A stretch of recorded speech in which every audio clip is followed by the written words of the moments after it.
That wasn't too bad. All right, ladies and gentlemen, welcome back along to preparing for the profession. Week 7, I can't believe week 7 already. So this week we have Mel Watkins from the Queensland College of Teachers, and as you can see by the title of the presentation, talking to you about teacher registration, professional boundaries, and a bit about the QCT as well. So Mel, welcome. Thank you so much for joining us this morning. And I think it was a good option to zoom in from Brisbane rather than be here where it's absolutely freezing, but not quite as bad as yesterday. Oh, look, thank you for that lovely welcome, Rod, and good morning, everybody. It's great to be here with you this morning. It's a little chilly in Brisbane, but yeah, I'm sure you always get it a few degrees colder. So, yes, I'm not complaining. But thank you so much for having me. It's one of the favourite parts of the work I get to do with the QCT is to engage with the pre-service teachers who are just on the verge of entering our profession. It really is, it's an exciting time to be joining the profession. You know, teaching's always been a wonderful job, right? For me, I've been a teacher, proud registered Queensland teacher for more than 20 years, and I've loved it. It's been amazing. It's given me a lot of it brought so much into my life, I guess. So I'm so thankful I made that decision when I was a 17-year-old to step into this profession and actually follow in the footsteps of my dad. So I don't know if anyone else can relate. They might have a family member who subconsciously influenced them to step into teaching. But anyway, that's enough about me. Thanks again for having me, and yeah, I hope I can provide to you this morning the information that you're really looking for to help you, I guess, prepare to step into this amazing profession. So I'd like to just do an acknowledgement of country before we go any further. So we acknowledge traditional custodians of country throughout Australia and their connections to land, sea and community. We pay our respects to their elders, past, present, and extend that respect to all Aboriginal and Torres Strait Islander peoples today. So this presentation will cover the following topics: the role of the QCT as Queensland's Teacher Registration Regulatory Authority, the Australian Professional Standards for Teachers and Resources, eligibility for registration and professional boundaries, and how and when to apply for provisional teacher registration. Now, because the other thing I'd like to mention is we will definitely have time for questions this morning. So if you have a question that you'd really love to ask, I'm happy to kind of pause the presentation for questions. So I may not be able to see all of you. So maybe if you can let Rod know if you have a question and he can come off mute and let me know. Alternatively, I'll have time for questions at the end.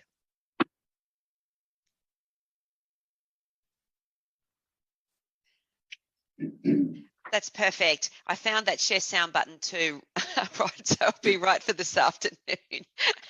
Okay, thanks guys for being so nice and flexible there. Okay, so we're excited you're joining our profession. In case I haven't mentioned that already, that clip was made by some of our beginning teachers who are part of our QBECT group, which is a group of beginning teachers who act as stakeholders for the QCT and a bit of an advisory group for us. But they're excited to share that with you this morning. We're now going to do a poll. Now this is an interactive part of the session. You will need a device that's connected to the internet, so it can be a laptop, it can be a phone, something that you can join in this online poll we're going to be putting up. We're using a free resource, and I love sharing this because I know when I share it with teachers, because as soon as I saw it, I lit up with, I got all the possibilities of how I could use this with students. It was something that came to me. So the address is on the slide there. It's polev.com/QCT123. Okay, but I'm just going to stop sharing this and pop the screen up with the poll on it. Got the website, the site is on there as well. Yeah. Okay, so can everybody, the website just at the top, can you see the poll now? We got it? Yeah. Okay, so we're creating a Wordle here. So the address is at the top, polev.com. /QCT123. So how are you feeling about making the transition into the profession? Answer with 1 or 2 words. And you can answer more than once if you've got more than one. Well, that's a nice word to pop up first. Awesome. Love to hear that people are feeling confident. Oh, excited. Yes, I can relate. I love that one too. Oh, yeah, it's okay to be a little nervous. Don't worry. That's quite normal. We all feel a few of those nerves. Yeah, got some people a bit apprehensive. That's okay. But excited's getting bigger. So we're getting more, the responses that are more common get the biggest size in their font. Amazing, excited, a little bit nervous, oh, but confident. And apprehensive's okay as well. We totally get it. Awesome. Thank you so much, everyone. Oh, here comes another response. Awesome, ecstatic, yay. Amazing. Yeah, that's, oh yeah, we're still getting a 1 or 2. Amazing. Thank you so much. That's looking great. All right, I might stop sharing that now and I'll pop the presentation back up. So thank you so much for playing along with the poll.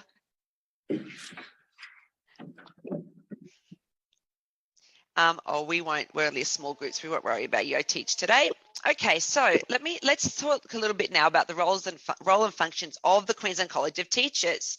You may have heard a little bit about us. You know you need to be registered with the QCT to be able to teach in Queensland, but I'll give you, this is an opportunity now to find just a little bit more out about why we exist, what we do, what our functions are. So the QCT is the regulatory body for the teaching profession in Queensland. It works in the best interests of the public and the profession to ensure that approved teachers are qualified, current in their practice, and suitable to teach students.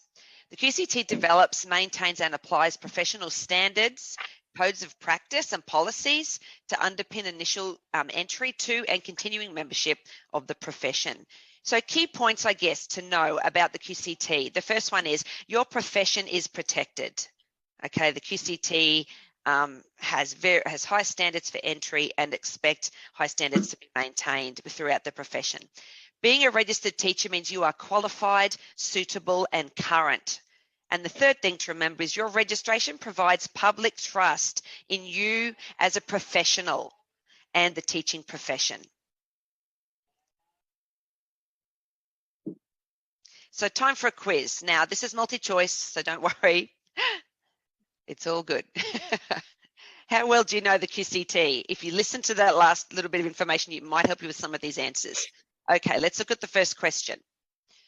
The Queensland College of Teachers is governed by, now I haven't mentioned this, so what do you think? Do you think it's A, Department of Education? I guess maybe, Rod, you can do a hands up poll in the room. So we've got A, Department of Education. Anyone's right. Yep.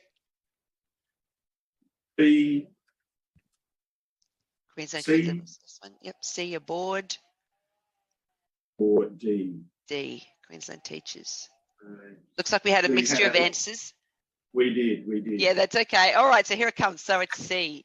The QCT is governed by a board. Now the board are on the board are representative of all the stakeholders in education in Queensland. So we've got representatives from all the employers, from the QTU and the IEU, any unions associated with teaching. Also with registered teachers. We have 2 registered teachers on the QCT board.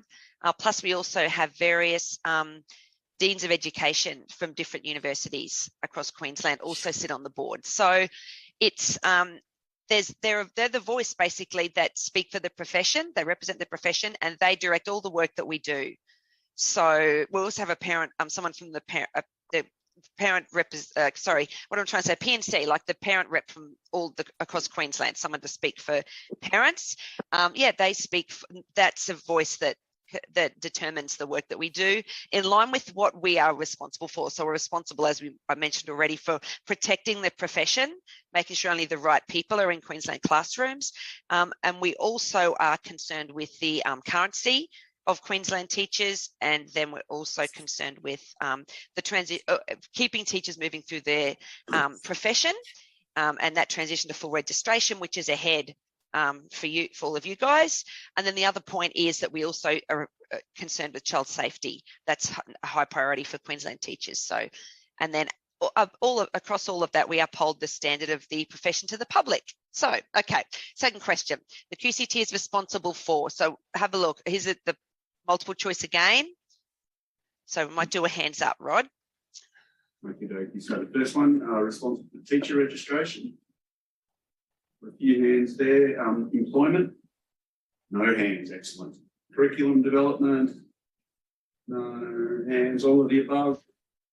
A couple of hands for that one. A couple of hands for all of the above, okay. So well done to the people who put their hands up for A. The QCT is responsible for teacher registration. You all were correct. We're not employers, so we have no scope to influence employer matters. Okay, you would be likely hearing from employers. But QCT sits above all of the employers. So we work across employers in the teaching profession. And curriculum development is the work of the QCAA, not the QCT. Okay, where our main concern is teacher registration. Okay, 2 more questions. Now, this question usually tricks people, this third question. So have a look at these numbers. What is the correct number, do you think, that's currently on the register of teachers in Queensland?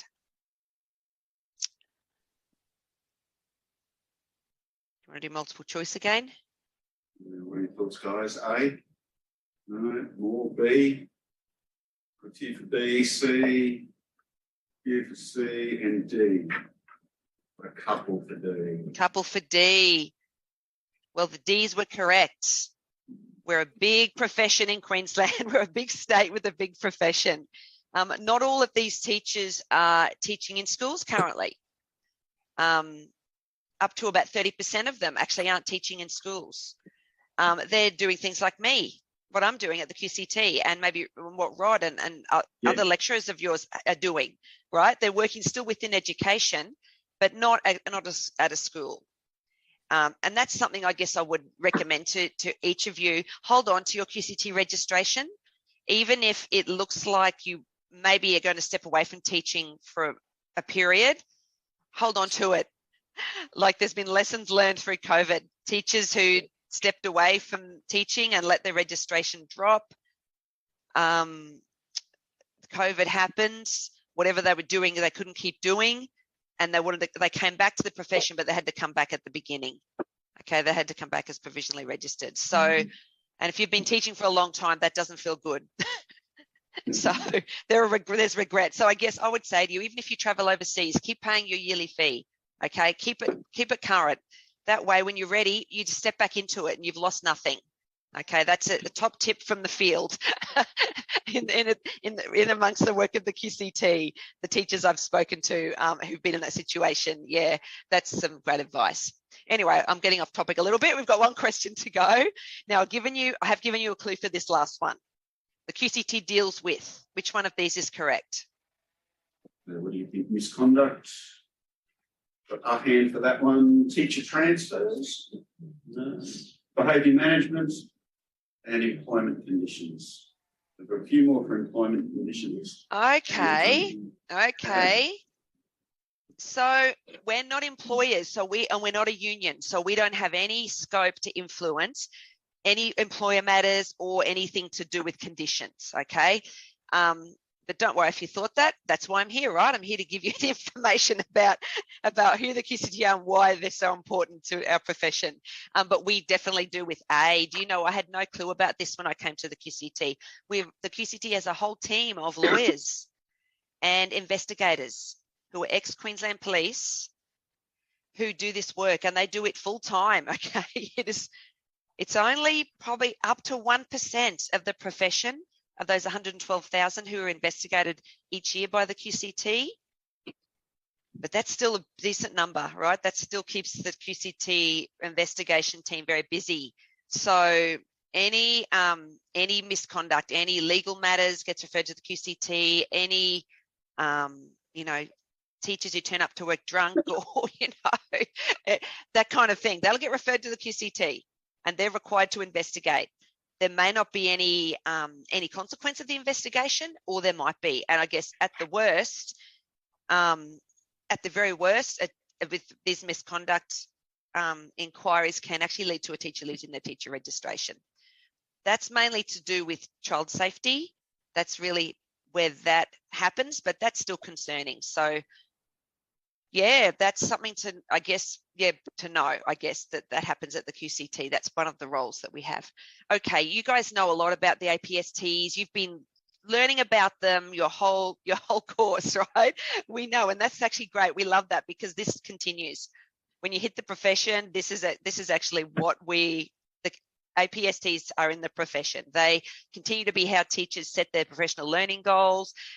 They represent the career stages, okay, in the profession. So, yeah, we're not going to talk much about them this morning because I know that you've got a good understanding already, but I do want to just remind you this is why they're so important to our profession, because they represent the full scope of teaching. They represent the work that's happening in Queensland schools every day and in Australian schools actually.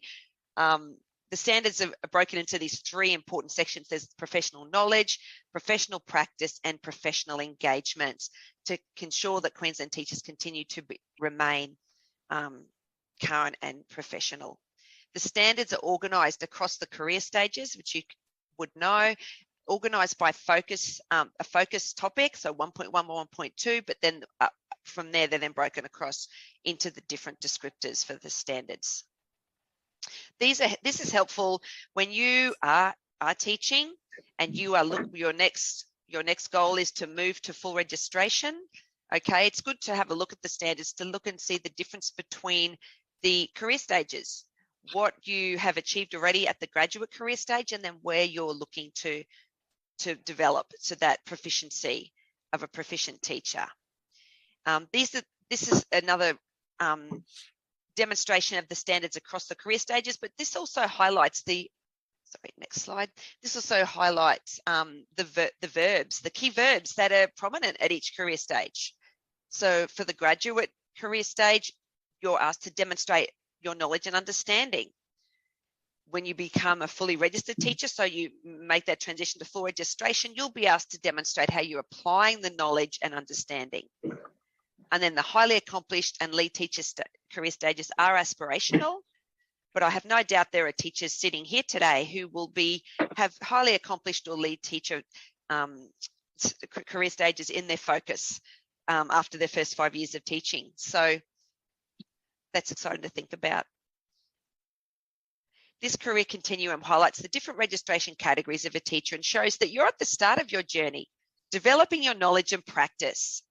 Completion of your approved pre-service program and a successful application for teacher registration results in you being granted provisional registration, which corresponds with the graduate APSTs. Okay, we're going to have a look now at the professional boundaries. Now, I know Rod sent around to everybody or made them available to you some links that have come from the QCT. One of them has resources, and you'll find this guideline that we're going to be looking at this morning located there. Okay, save those links, have them on a USB or in one of your some notes in your phone or something like that, because you'll use them. You'll use them as you enter the profession, and in those first few years of teaching as you're moving to full registration. But this is the guideline has been developed by the QCT in consultation with the lawyers and the investigators. And what it includes is some examples of practice some examples of where teachers could use some advice, where it's easy to get it wrong.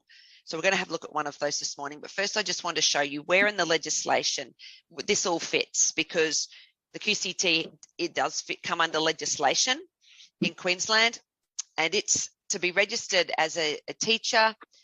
The Queensland College of Teachers needs to be satisfied that you've attained the appropriate qualifications. Now, you're suitable to teachers. Interesting. That is actually determined by a national criminal history check. Okay, and that will happen after you've made your application for teacher registration. and we'll talk about that this morning and the timing of that. And other requirements could concern things like maybe English language proficiency. That could be a requirement for some people who apply. So the discussion points for this next section around the scenario activities that we're going to be doing will help you understand the role of the PCU. Now, this stands for the Professional Conduct Unit. That's where the investigators and the lawyers work.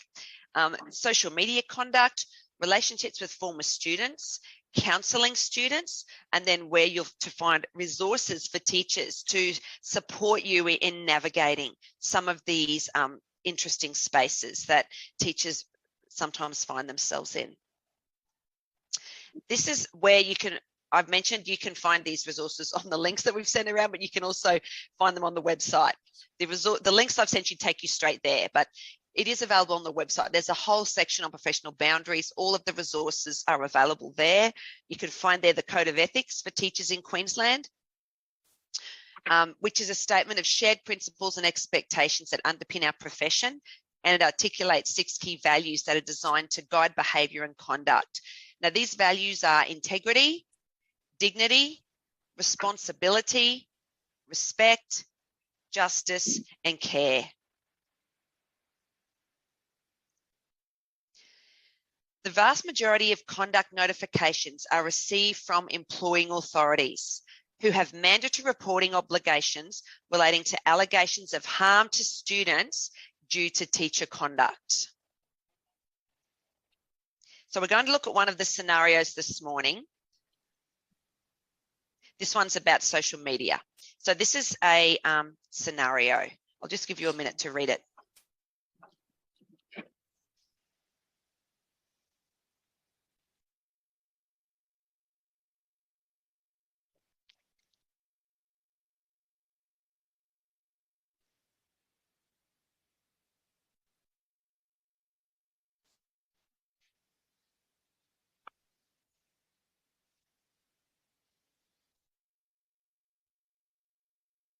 Okay, has everyone read the scenario?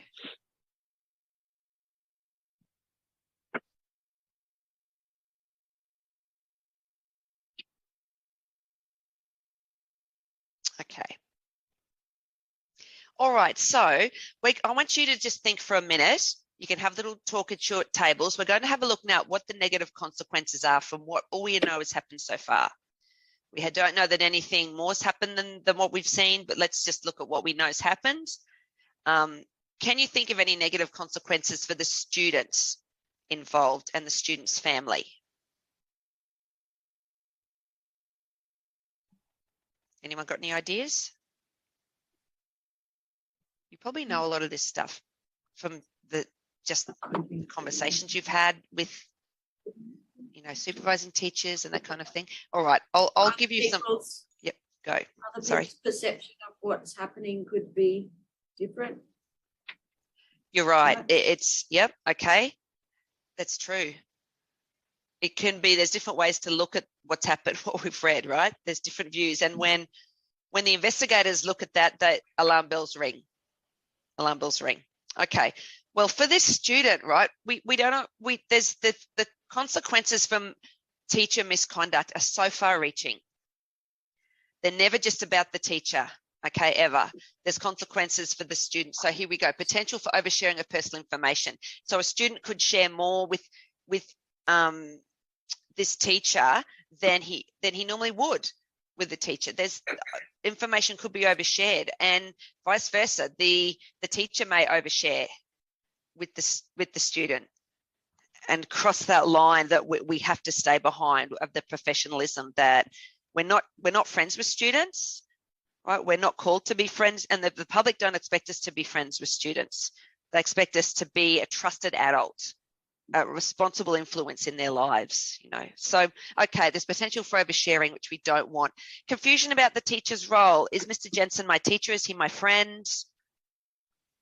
Student attachment to that teacher, wanting to, develop a bit of, an affection for the teacher, develop a special relationship. We might get some special treatment, behaviour problems. The students regularly act out when they're singled out like this for special attention. Resentment by peers. You can imagine Jake telling his mates what had happened on the weekend, and definitely peer resentment. Perception of favoritism. Yeah, definitely. Okay. Can anyone think of any negative consequences for this teacher? They could lose their registration. Well, They could lose their registration. If there was an investigation, correct, and an investigation was able to determine that there was harm was done to that child, definitely could be consequences concerning their registration. And that's devastating for a teacher. Essentially, they lose their livelihood. Okay, so for the teacher, definitely, we've already talked about exposure of personal information relating to a student as a peer, a friend, right, instead of a teacher. Guys, mud sticks, damage to his reputation and position of authority. Gossip like that spreads throughout the students across the school. Other teachers will hear about it. Okay, you never want to be known as someone who crosses the line, who's someone they can't trust. Your colleagues, the school leader, it could be increased behaviour problems from students. We talked about that. Now this is interesting. A breach of employer policy, possible disciplinary action. So this breaches employer investigations happen separate to the QCT's investigation. So an employer investigation could actually there's more than the one lot of consequences, I guess. A complaint or notification to the QCT. All it would take, parents can make complaints to the QCT.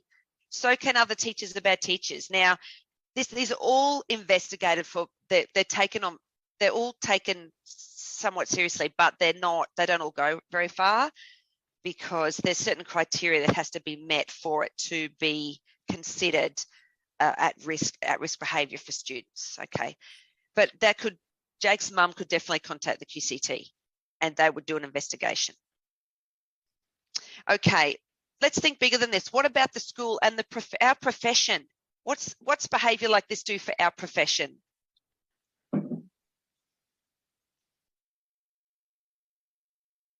Anyone got any ideas? Is it a bad name? Can't be trusted or something around your kids? Absolutely. Look, this is a big one. The community, right? This new information like this spreads. Community and media interest in teacher-student relationships. You see them all the time in the media. They're always picked up. This sort of teacher misconduct is big news. It sells subscriptions to digital media. People just, what this does is it doesn't paint the accurate picture of what's actually happening in the profession. As I mentioned, it's less than 1% of the actual register of teachers who are investigated, and not even all of those end up having their registration. They don't always end up being a registration matter that's affected. The actual story is that 99% of the teachers across Queensland do an amazing job with students, and they're doing their jobs professionally and ethically and responsibly. That's actually the story, but that doesn't sell newspapers, right? That doesn't sell subscriptions. So yeah, it's not good news for our profession. It damages the school's reputation. There'll be parents will take their kids out of the school over stories like this. Damage to the public's trust in the teaching profession. Okay, as I mentioned already, the QCT hold up the profession in the eyes of the public and hold it up as being a great profession. So it's not good. School morale, that's not good. Oh, sorry, skip that. That last one said, hang on, I'll just tell you because I've got it on my notes here. The last one said damage to professional relationships within the school. That's relationships with colleagues. Okay, that's also a potential negative. All right, so it's important to understand that the expectations and obligations of teachers are not limited to their working environment. This is pretty important. And their private behaviour, including personal digital presence, can be scrutinised and even result in disciplinary action. And think about what this might look like in practice. Do you want your students seeing photos of you from Friday night at the pub? Okay, do you want parents of students seeing those photos? So this is why we're here, guys. This is giving you the information now to not end up in that situation. Make sure you're either not sharing those photos or your settings are very private.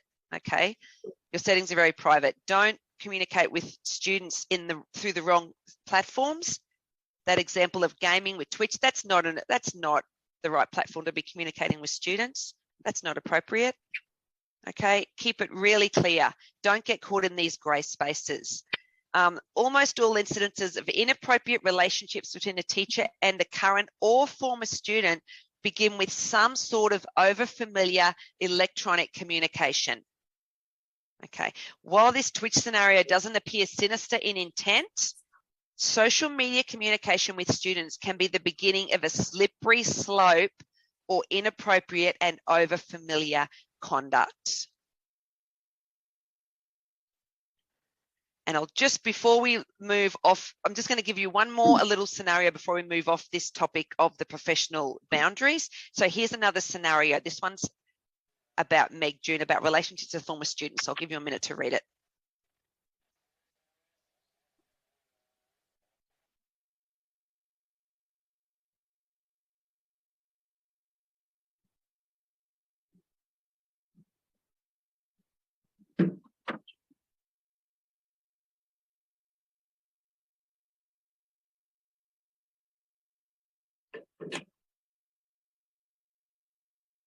Okay, has everybody read the scenario?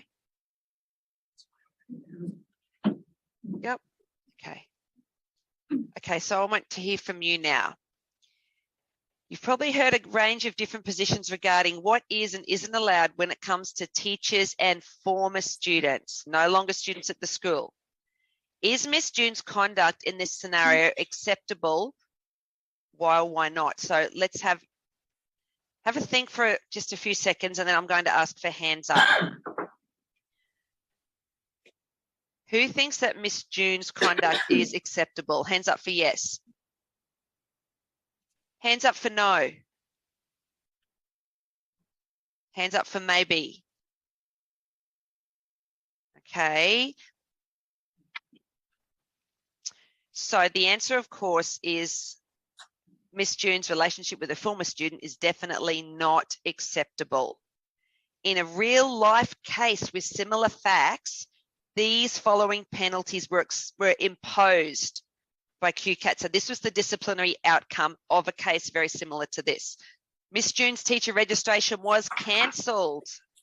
Okay, no more. You're back to square one. Okay, your qualifications mean nothing if your teacher registration is cancelled. Miss June was prohibited from reapplying for registration for 4 years. Any application for re-registration must be accompanied by a detailed and independent psychologist's report. Okay. Any questions about relationships with former students? Is there a time frame, like when it's not a bad thing? Okay, so that's a really good question. Let's just finish on this point here. And this will hopefully give you, I'll just continue with these findings. This is where we can take advice from this. This is what was found at QCAT. By virtue of a teacher's position, disparities in age, maturity, and life experience, and the inherent vulnerability of young people, there is a power imbalance between teachers and students, which must not be exploited. In respect of former students, this power imbalance continues after the student finishes school. It takes time to dissipate.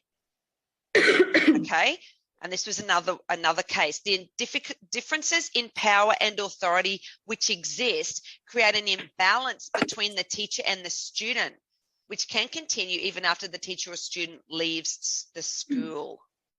The imbalance can last for some time and is not generally something that can be immediately distinguished at a particular point of time. I've heard some teachers say, I can be friends with you on Facebook once school's finished, because employers have requirements around not friending students on Facebook. Besides the fact it's dangerous, like you would never do it, right? So this is something to consider. Okay, despite the existence of many myths and misconceptions, such as you must wait 2 years before you can date a former student, there is no set time period that, once passed, automatically allows a teacher to commence a relationship, particularly an intimate one with a former student. As the previous QCAT findings show, the inherent power imbalance that exists between teachers and students exists well after the student has left the school. Sorry. So there is no prescribed time period. So in answer to your question, there's no prescribed time period. Okay. Conduct involving former students. Despite the existence of many misconceptions, oh, I'm sorry, I just read that one. Okay, factors to consider. Take into account when considering the conduct, but not limited to. So this is what the investigators consider. So because this is such a grey space, there's no prescribed time because of this power imbalance that exists and the vulnerability of young people.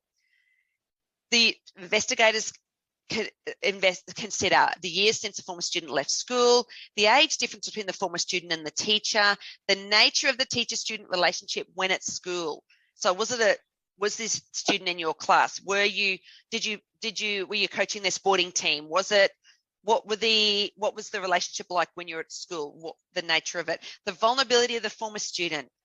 Some students will seek affection from teachers if they are vulnerable themselves, okay? If they are struggling with something in their life, okay? And you'll get supported for that, okay? You need to bring that to the attention of your school leader, or start with even a trusted colleague, okay? Because that student could need be quite vulnerable, and there might be some action that the school can take to support not only the student but also you in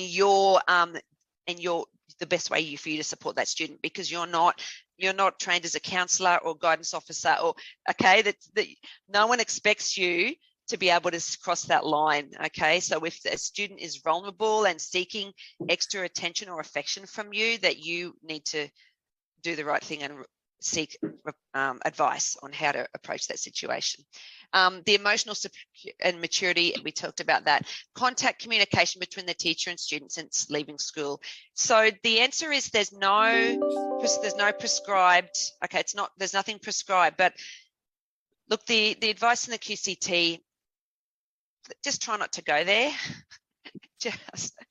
Just don't get in that situation so it's ever even a question that needs to be investigated and answered, because all it would take, as we've said, that's not illegal, right? Then in the eyes of the law, you won't be, as long as there's nothing illegal that's happened, but the QCT would care about that because the public cares about that, okay? The public cares about the vulnerability of students. So the QCT cares about that.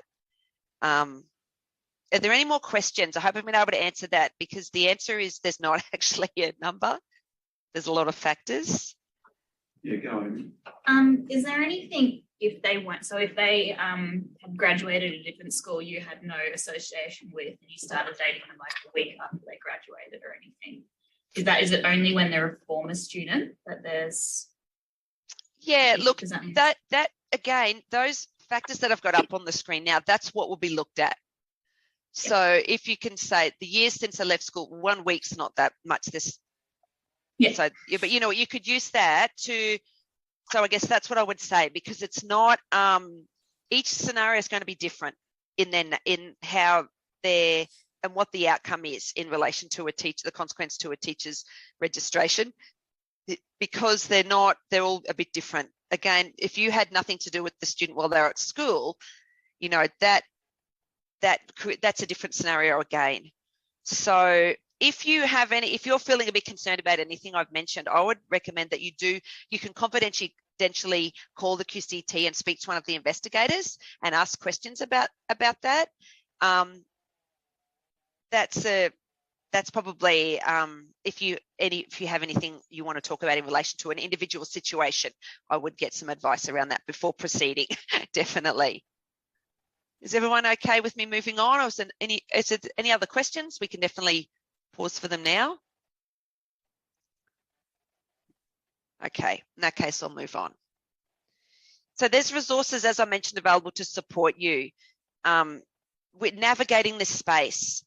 The professional boundaries document has some other really great scenarios. There's another one in there about if you're teaching in a small original town, which some of you will be, many of you probably will be. That's where we have most of our need for teachers right now in Queensland. So you're lucky to get job offers if you can go regional, permanent job offers. You might be on the same sporting team as students. That happens, right? It happens. How do you navigate socializing in that space? There's a resource to support you.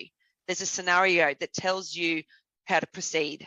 Okay, so make sure you have a look at that. Just download it, keep it, save it on your computer, just read through it. And that way, it just helps you, because very often it's beginning teachers who may see something that they don't think is right happening. That has happened. Okay, and they've been the ones to go and pass it on to their school leader that they've seen something, because we have to do that. It's not like we should feel loyalty to a colleague to not, if we see that there's a possible risk to students happening, we're required under the law to report it. Okay. This lady's name's Rachel Drew. She's one of the lawyers. She doesn't work at the QCT, but she works with the QCT. She gives us very high level advice on all of these topics. So if you want to watch any of those videos and just get a little bit of that advice straight from one of the lawyers, they're only short, as you can see, a few minutes each. They could be really great just to have a little quick look at. Okay, the final point now, I'm just going to talk to you about applying for teacher registration. Now, the QCT recommends applying for teacher registration within 3 to 6 months of graduating. So are you all graduating at the end of the year? Mm-hmm. Correct? Okay, well then you're in the space now. Anytime now. Get on the QCT website and begin your application. That's because it's not you just fill in the form and it's done. There's actually these checks we talked about. Okay, there's requirements that have to be met for you to be given that provisional registration. So don't leave it to the last minute. Some people think as well they don't pay the fee until they're graduated, that kind of thing. That's leaving it to the last minute. You need to pay the fee so that the QCT can undertake the criminal history check. Okay, and if you put that off, you're putting off that hurdle, because that again is external. That goes out to the Queensland Police, and then we're waiting for them. So we don't want teachers or any of you guys getting stressed that you've been offered a job, but you haven't got your registration yet. Okay, so be kind to yourself. Don't leave it all to the last minute. Give yourself 3 to 6 months, okay, to get it on top of everything, get all the information submitted to the QCT, have the checks, pay the fee, have the checks happening. Okay, so go to the QCT website. If you just search for Queensland College of Teachers, you'll find it, and you'll be prompted to create an account. So forms, applying for teacher registration, and then you'll see applying for teacher registration, okay? This is where you'll be prompted to make your account. Now, if you want to put down a uni email, that's okay, because you're in there all the time. It's not great though when you graduate, because this is how the QCT will contact you. And if you don't check your uni email all the time, or it continues to exist. Okay, so if you do want to put your uni email in, just make sure when you graduate, you go in and change it. Okay, or don't even use your uni email. Use one of your Hotmail or personal email, which you'll continue using once you're teaching. Okay, once you've got your application in, you'll be able to view the status of your application in your My QCT account. If you go to the applications tab in the menu, you'll be able to see where they're up to, okay, with the processing of your registration. This is what the page will look like. This is the information that you'll be provided with, which is in the application. So even if you'll need to complete all the tabs, not just for those completing a qualification. Everyone has to complete, even if you haven't finished your qualification, you still get in and complete it. You'll be prepared with your identity documentation, for example, a birth certificate or driver's license. Certified copies can be submitted to the QCT with your signed confirmation. You can indicate with your qualifications you're currently completing an ITE program. Enter the program code, student number, and expected completion date. If you have a school appointment, so if you've received a job offer, you can tick yes. If you have any teaching experience, you can put it there, though you likely won't. Don't include pracs. That's not what the question's about. It's okay to put no. Read the declarations carefully. And then if you have a blue card, you complete the details. And I know you will, the fee is cheaper with the blue card. It's currently $159 payment, and that gives you the discount because of your blue card. Okay. You'll receive an email from the QCT, and it will give you information about what you need to submit. Okay, if there's anything that QCT is waiting for, they'll let you know about that.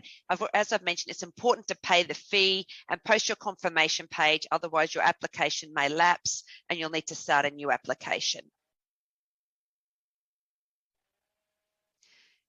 This is what the tracker looks like. Your application will be complete when all the processes have been finalised. This includes notification from USQ directly to the QCT that confirms you've met all the requirements to graduate. And this can happen sometime after your final results are released.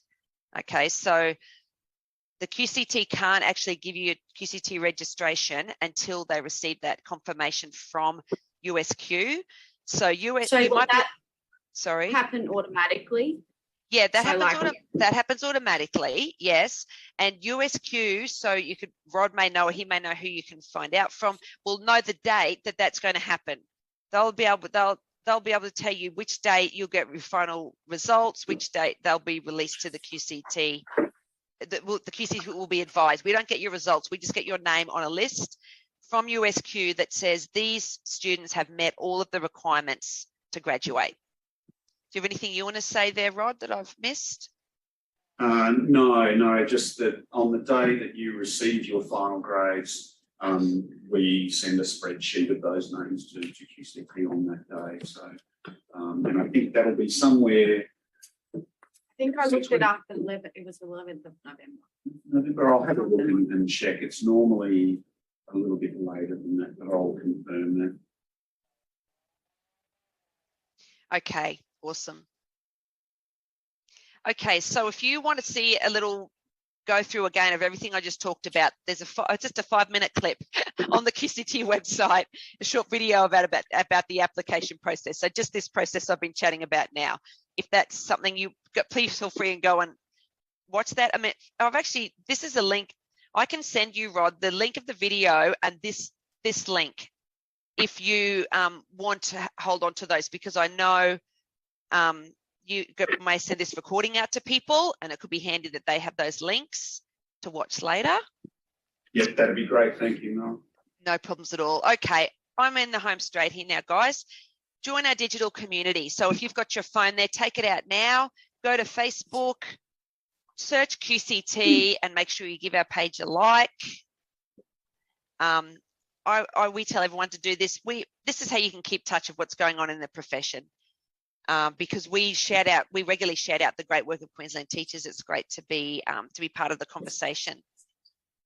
Okay, and the last thing I'm going to ask you to do before we just have any more questions is a quick survey. I'm going to pop the link in the chat, but that's probably even not that helpful, is it? Because you've all got your own devices. So I don't know if that's actually going to help anyone. So this is just the address here. So can I just give you a minute now, guys? I'll be quiet for a minute just to go ahead and complete the survey.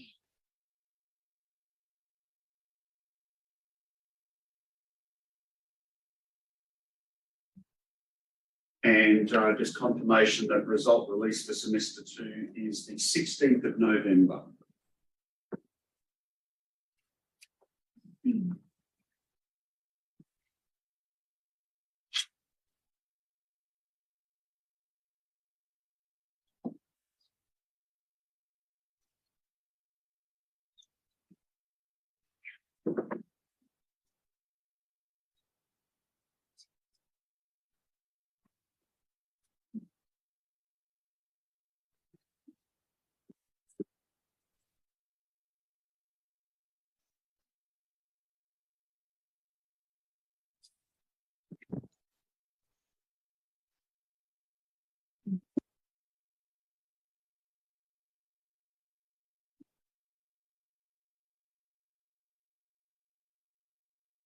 Thanks to the people who are doing this survey. It's case sensitive as well, guys. So just make sure if you're having trouble logging on, you put the capital QCTP. It's just 1 or 2 questions.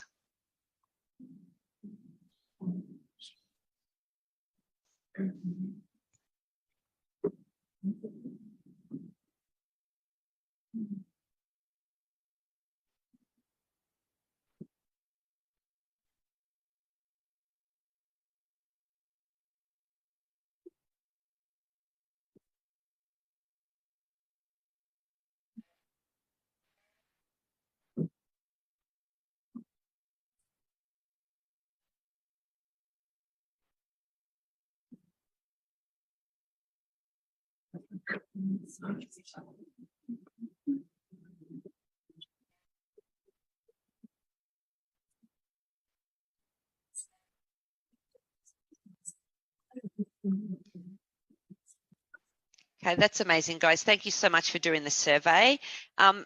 Here's some details of the QCT if you want to call about anything. Now, in relation to your application, which is the main reason we call them the QCT, I'm sure, make sure you write the dates down that Rod has given you, because you're not going to get any information until, like, if you've completed everything the QCT's asked you for, submitted everything, all the QCT is waiting for is the confirmation from USQ that you've met the requirements to graduate. There's no point in calling the QCT. We can't, because they can't do anything. Does that make sense? Or the best way to proceed is to just get your application started, pay the fee, get everything submitted, make sure that all the checks can happen, that kind of thing, and then all you're waiting for is the confirmation from USQ. If you get a job offer, you can call the QCT and tell them. Okay, they will try and fast track your application, though they still need to wait for your name to come on a graduation list from USQ. Does that make sense?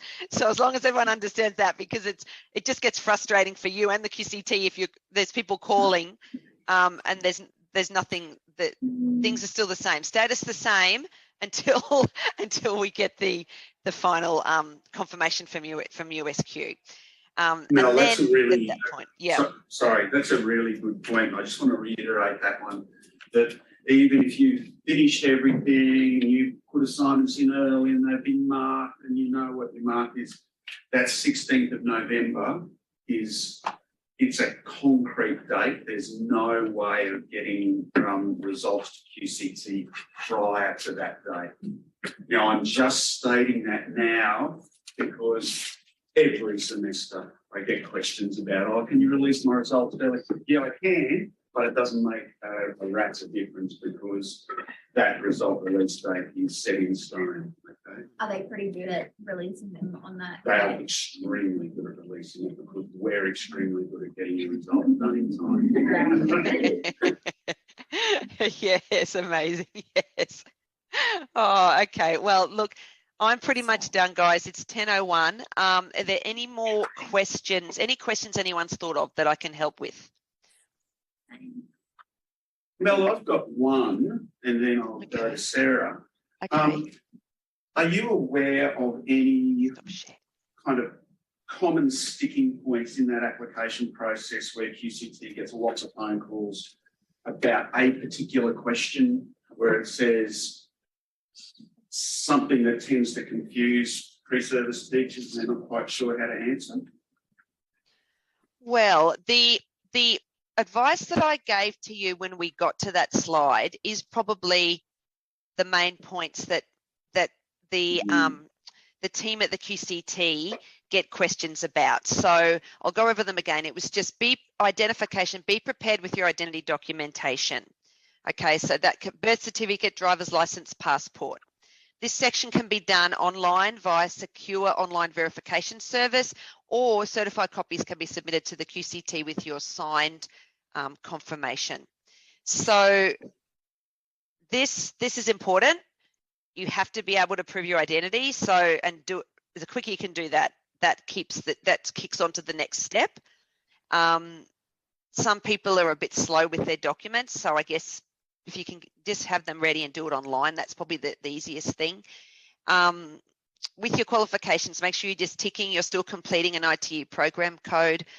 Make sure your student number, expected completion date. With your teaching experience, as I mentioned, just tick no. We expect you to tick no, okay? We expect it. That question is there because this is the same form that everyone completes. And if we have a teacher who might have been teaching overseas, who's coming to apply in Australia, that's where that question applies, okay? That they would tick that they taught overseas. For pre-service teachers, we know you're going to tick no there. Remember, your pracs don't count. And make the declarations. Now, the declarations, read them carefully. You're declaring ethical behaviour. That's basically what that's about. That you do behave ethically, and that you will continue to behave ethically. Make sure you read them carefully. Fill in the information of your blue card. So have that handy, and then make sure you pay the fee. And guys, pretty much from there, you're done. Okay, pretty much from there. So that's I guess the best advice to give, to just make sure that your application, your process happens, and this is why we say early. Most people don't do it early. That's why we say do it early, because the team they're a great team. They don't need to be a big team. They know when they get really busy, they get some help in, but you can actually help that. You can make sure you're not in the big rush by actually following this advice. And 3 to 6 months, less than 3 months is actually going to cause you to be in a bit of a rush. Do it between 3 to 6 months. That's ideal. That's the best case scenario. Set a reminder on your phone if you're not quite there yet, but you're waiting till you get paid or something like that, to make sure that you remember to do it. Because, once you get into your last placement, that's when you're going to have your ears open for job offers, right? Or you're going to be looking out for them. And, one of the first questions you're going to be asked, have you got your application in for QCT registration? Are you on the ball with it all? Because they know, employers know. They know there's a process. They know that there's requirements from you on your part, and then there's requirements for the QCT on their part. So it's and for USQ as well, they've got a part to play. So when I guess that's the best advice I can give in relation to making sure your application is just a nice, easy one. Thanks, Mel. And that was, you reminded me, that was the question that's often a sticking point, is that one around teaching experience. So thank you for clarifying that one, and for providing that message about getting this process going now. Sarah, you had a question. So as an early childhood teacher intending to teach in a kindergarten, the Queensland College of Teachers is not my regulatory body. That's Australian Early Childhood and the CEQA. Yeah. So what's the benefit for an early childhood teacher intending to teach in that space of having a Queensland Teachers College of Teaching registration? Yeah, okay. So there's a few, I guess I can talk to you a little bit about the early childhood space. Is there anyone else that applies to? Or are you the only one, Sarah? They may be the only one here, but perhaps online there might be. It could be online, you're right. Oh, don't worry, I'm going to mention it anyway. I just wondered who I was talking to. Currently, it is not a requirement for teachers teaching in early childhood to have QCT registration. Okay. Can I let you know, though, nationally, that space is shifting. So I guess that's a watch this space. Queensland, I think, is the only state in Australia where we don't make it mandatory for early childhood teachers to be registered.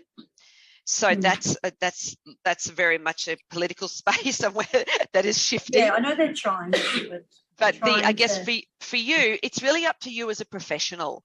The there are employers who do require QCT registration. They do require teacher registration of their kindergarten teachers. So, and we do have a pathway for kindergarten teachers who are teaching the Queensland Kindergarten Learning Guideline to transition to full registration. So Yeah, it's very complicated, but it is. yeah, there. well, I've it's just seen it. about finding a mentor. But don't worry, we support teachers, early childhood teachers, to give them information to help with that. The other thing is, I know I spoke to recently at one of the sessions I ran for beginning teachers who were provisionally registered. I spoke to a teacher teaching in early childhood, and she'd been teaching kindergarten for many years, but not as a registered teacher. She got a job at a kindy that was on site at a K-12 school. And that school requires all their teachers to have QCT registration. So she applied and got it, but she can't use any of the teaching she's already done to transition to full registration, even though it's the same teaching she's doing now, because it was outside of her period of QCT registration. She was an unregistered teacher. None of that teaching can be counted. So there's a few things to consider, I guess. The decision is yours, but there's a few things to consider. I know C&K require registered QCT registration for the kindergarten teachers. It just depends where you're thinking you'd like to work, and what you think is ahead for you. You know, if you intend on working, you know, you might quite enjoy working in a kindergarten in a prep to 12 school. If that's something in your future, that's something to be aware of as well. That the schools do require registered teachers, even in their early childhood teachers.